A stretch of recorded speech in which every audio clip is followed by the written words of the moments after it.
میرے بھائیوں، یہ پولیس رات کا ذکر قرآن میں بھی اشارتاً موجود ہے۔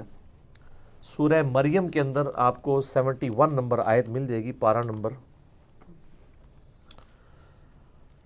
16 کے اندر۔ اعوذ باللہ من الشیطان الرجیم، بسم اللہ الرحمن الرحیم۔ دوزخ کے کانٹیکسٹ میں گفتگو کرتے ہوئے اللہ تعالیٰ فرماتا ہے وَإِن مِّنكُمْ إِلَّا وَارِدُهَا، اور کوئی بھی تم میں سے ایسا نہیں ہے مگر یہ کہ اسے دوزخ سے گزرنا پڑے گا۔ کان علی ربہ حتما مقضیہ، یہ تمہارے رب کی طرف سے تقدیر میں شدنی بات ہے، یہ ڈیسٹنی تمہارے لیے مقرر ہے کہ تم سب کو آگ کے اوپر سے گزرنا پڑے گا، چاہے کوئی جن ہے، انسان ہے، وہ پیغمبر ہے، صحابی ہے، تابعی ہے، نیک ہے، بد ہے، سب کو ایک دفعہ گزرنا پڑے گا۔ پھر کیا ہوگا؟ ثم ننجی الذین اتقوا ونذر الظالمین فیہا جثیا، پھر ہم نجات دے دیں گے اہل تقوی کو، اور جو ظالم ہیں ان کو گھٹنوں کے بل اسی دوزخ میں رہنے دیں گے۔ والعیاذ باللہ تعالی، اللہم اجرنا من النار، آمین۔ بخاری مسلم میں کئی ایک احادیث ہیں پولیس رات کے حوالے سے۔ ایک وہ حدیث جو بخاری اور مسلم دونوں میں موجود ہے، اللہ کے محبوب صلی اللہ علیہ وآلہ وسلم فرماتے ہیں کہ قیامت والے دن اللہ تعالیٰ جہنم کے دونوں سروں پہ ایک پل رکھے گا، یعنی جہنم کو پار کرنے کے لیے ایک بہت بڑا پل رکھے گا۔ بخاری مسلم کے الفاظ ہیں سب سے پہلے میں اپنی امت کو لے کے اس کے اوپر سے گزروں گا، اور اس کے بعد باقی انبیاء بھی اپنی امت کے لوگوں کو اپنے ساتھ لے کر گزریں گے، اور ہر رسول کی زبان پہ سمیت میرے رب سلم رب سلم رب سلم ہوگا، اے اللہ سلامتی فرمانا، اے اللہ سلامتی فرمانا، اے سلامتی فرمانے والے رب سلامتی فرمانا۔ ہم نماز کے بعد بھی مسلم شریف میں دعا ہے نا، اللہم انت السلام ومنک السلام تبارک یا ذا الجلال والاکرام، سلامتی۔ اور نبی علیہ السلام فرماتے ہیں یہ کلام بھی صرف انبیاء کر رہے ہوں گے، انبیاء کے علاوہ کسی کو کلام کرنے کی اجازت بھی نہیں ہوگی۔ آپ ویسے کہتے رہیں کہ ہمارے بزرگ جو ہیں وہ پھڈا ڈال کے بیٹھ لیں گے کہ میں اپنے مرید لے کے جانے ہیں۔ بخاری مسلم کہتی ہے کہ انبیاء کے علاوہ سب کی زبانیں ہوں گی گونگ، سوائے اس کے کہ وہ کہیں گے رب سلم رب سلم رب سلم۔ پھر نبی علیہ السلام فرماتے ہیں کہ بخاری مسلم کے الفاظ ہے کہ جب لوگ پولیس رات سے گزر رہے ہوں گے نا، تو پولیس رات کے دونوں جانب آنکڑے لگے ہوئے ہوں گے، جس طرح کے کانٹے ہوتے ہیں، اور وہ گزرنے والوں کو زخمی کر رہے ہوں گے، اور اٹھا اٹھا کے مجرمین کو دوزخ میں پھینک رہے ہوں گے۔ جیسے کرین کی آپ سمجھیں کہ وہ آگے کرین سے وہ چیزیں اچک کے پھینکی جاتی ہیں نا، تو نبی علیہ السلام فرماتے ہیں اس طرح وہ اچک کر جہنمیوں کو اس پل سے گزرتے ہوئے اچک کر پھینک رہے ہوں گے جہنم میں۔ اور نبی علیہ السلام نے یہ بھی فرمایا، بخاری مسلم کے الفاظ ہیں کہ ہر شخص اپنے اعمال کے مطابق گزر رہا ہوگا۔ کوئی سورین کے بل گھسٹتا ہوا جا رہا ہوگا، استغفر اللہ توب الیہ۔ آپ سر اس منظر کو امیجن بھی نہیں کر سکتے۔ یہاں تو کہتے ہیں لوگ جو کچھ بھی ہے تیرے محبوب کی امت سے ہیں، تو وہ امت کون سی ہے جو گزر رہی ہوگی؟ وہ آپ ہی لوگ ہی ہیں، ہم لوگ ہی ہیں۔ اللہ تعالیٰ سلامتی کے ساتھ ہمیں گزار دیں، آمین۔ آپ علیہ السلام فرمایا کہ بعض لوگ جو ہیں وہ یعنی تیز رفتاری سے گزر رہے ہوں گے، بعض گھسٹ کے اپنے اعمال کے مطابق گزر رہے ہوں گے، اور پھر لوگ کٹ کے دوزخ میں گر رہے ہوں گے۔ بخاری مسلم کے الفاظ ہیں اس پل سے کٹ کے دوزخ میں گر رہے ہوں گے، پھر وہ دوزخ میں رہیں گے یہاں تک کہ اللہ تعالیٰ ان کے لیے کوئی فیصلہ فرما دے۔ والعیاذ باللہ تعالی، اللہ تعالیٰ کی پناہ۔ اللہم اجرنا من النار، آمین ثم آمین۔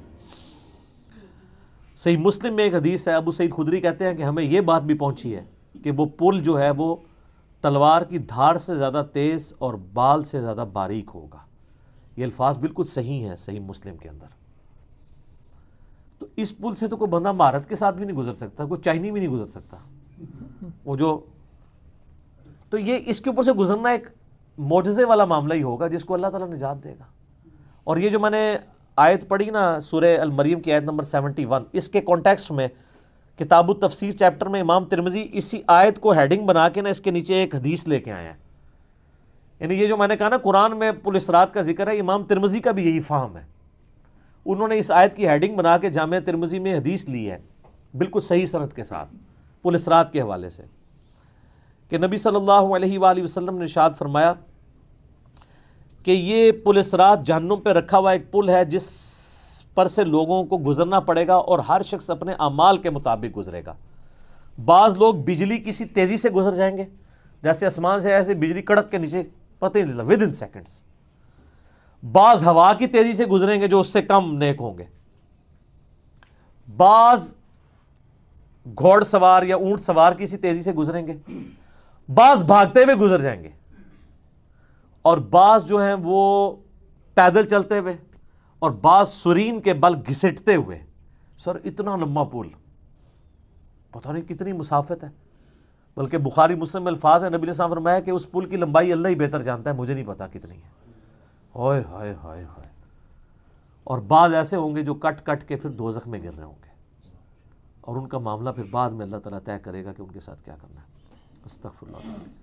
جامع ترمذی میں ایک حدیث ہے، حضرت انس بن مالک جو حضور کو 10 سال تک وضو کرواتے رہے، بخاری مسلم میں آئے. ترمذی میں الفاظ ہیں، وہ کہتے ہیں یا رسول اللہ قیامت الدین آپ میری شفاعت کریں گے؟ فرمایا میں کروں گا. تو یا رسول اللہ مجھے اپنا پتہ بتا دیں، میں آپ کو کہاں تلاش کروں. انہوں نے انشور کیتا ہے. آپ نے فرمایا تم پورے صراط پہ آ جانا. آئے ہائے ہائے، تم مجھے پل صراط پہ دیکھ لینا، میرے امتی گزر رہے ہوں گے، میں ان کے لیے سلامتی کی دعا کر رہا ہوں گا. کہا یا رسول اللہ اگر پل صراط پہ نہ پاؤں؟ تو آپ نے فرمایا کہ پھر تم میزان عمل پہ آ جانا، جہاں لوگوں کے نامہ اعمال تولے جا رہے ہوں گے.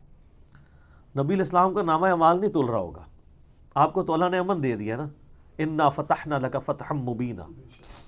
اور بخاری مسلم میں حدیث ہے، حدیث شفاعت کے سارے نبیوں سے لوگ ہوتے ہوتے حضرت عیسیٰ کے پاس جب اینڈ پہ آئیں گے نا تو وہ کہیں گے بس ایک ہی شخص ہے جس کو امن ملا ہوا ہے، تو محمد رسول اللہ کے پاس جاؤ، وہ شفاعت کریں گے.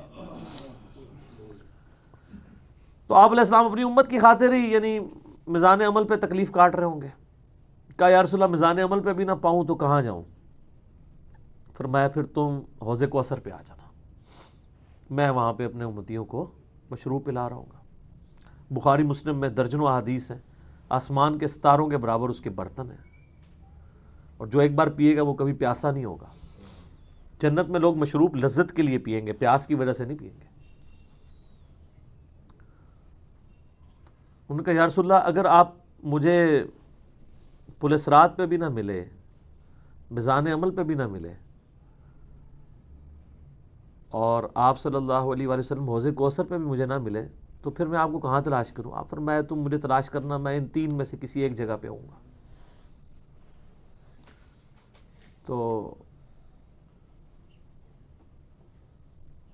بخاری مسلم میں پھر یہ بھی آتا ہے کہ میرے حوض کوثر پہ کچھ لوگ لائے جائیں گے، میں کہوں گا اصحابی اصحابی، یہ میرے ساتھی ہیں. تو مجھے بتایا جائے گا کہ آپ کے بعد یہ دین سے الٹے قدم پھر گئے تھے، انہوں نے دین میں بدعتیں جاری کر دی تھی. آپ فرماتے ہیں میں کہوں گا سحقا سحقا لمن غیر بعدی، کو دور کر دو مجھ سے، میرا ان سے کوئی تعلق نہیں ہے. بخاری مسلم میں الفاظ ہیں، عبداللہ ابن ابی ملیکہ جب یہ حدیث بیان کرتے تھے تو کہتے تھے اے اللہ ہم تیری پناہ میں آتے ہیں اس چیز سے کہ تیرے نبی کی وفات کے بعد ان کے دین سے الٹے قدم پھر جائیں. یہ وہی لوگ ہیں جو حضور کی وفات کے بعد مرتد ہو گئے تھے، مسلمہ کذاب کے ساتھ مل گئے، منکرین زکوٰۃ میں شامل ہو گئے، سیدنا ابوبکر کے خلاف کھڑے ہو گئے. اور یہ صرف قانوناً صحابہ کے بارے میں صرف یہ حدیث نہیں ہے، عام امتیوں کے بارے میں الگ سے حدیثیں ہیں بخاری مسلم میں. یہ نہ سمجھیں کہ پچھلے لوگوں کے لیے، قیامت تک کے لیے جن لوگوں نے دین میں بدعتیں جاری کی ان کے لیے حدیثیں ہیں، اس میں امتی کے الفاظ بھی ہیں، وہ بھی بخاری مسلم میں. اور امت کیا کر رہی ہے؟ صحیح مسلم میں حدیث ہے، نبی علیہ السلام ایک دن اتنا روئے اور ساتھ ساتھ آیتیں پڑھ رہے ہیں قرآن کی. پہلے آپ نے سورہ ابراہیم کی وہ آیت پڑھی جس کا ترجمہ یوں ہے کہ ابراہیم علیہ السلام کہتے ہیں اے اللہ شیطان نے کتنے لوگوں کو بہکا دیا، تو جو شیطان کے رستے پہ چلا میرا اس سے کوئی تعلق نہیں ہے، یعنی اعلان برات کر دیا اپنے ماننے والوں سے. پھر آپ نے سورہ مائدہ کی وہ آیات پڑھی جس میں حضرت عیسیٰ علیہ السلام کی اور اللہ کی قیامت کے دن گفتگو ہوگی.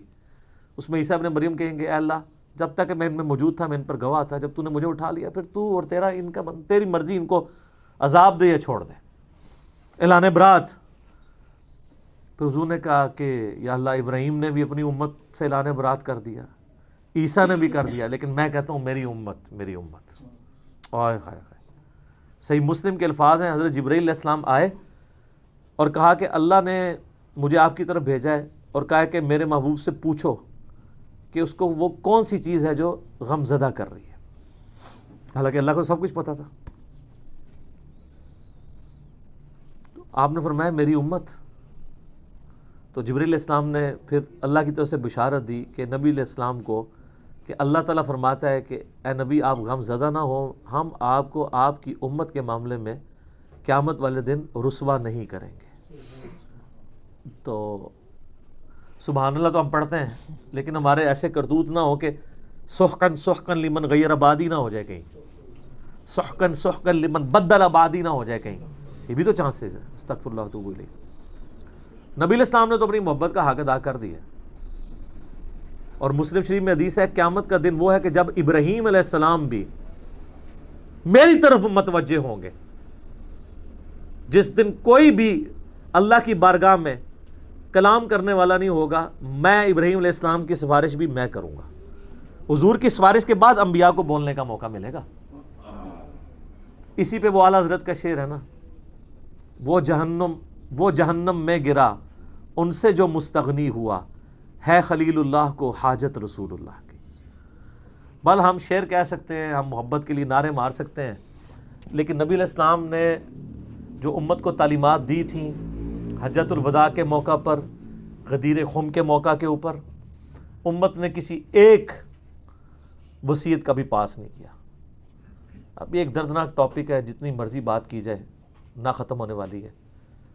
بس اس کو اسی پہ کنکلوڈ کرتے ہیں کہ اللہ تعالیٰ قیامت والے دن ہمیں اپنی رحمت کاملہ سے اپنے محبوب صلی اللہ علیہ وآلہ وسلم کی شفاعت کے ساتھ قیامت کی ساری ہولناکیوں سے بلا حساب و کتاب جنت میں داخلہ عطا فرمائے۔ آمین ثم آمین۔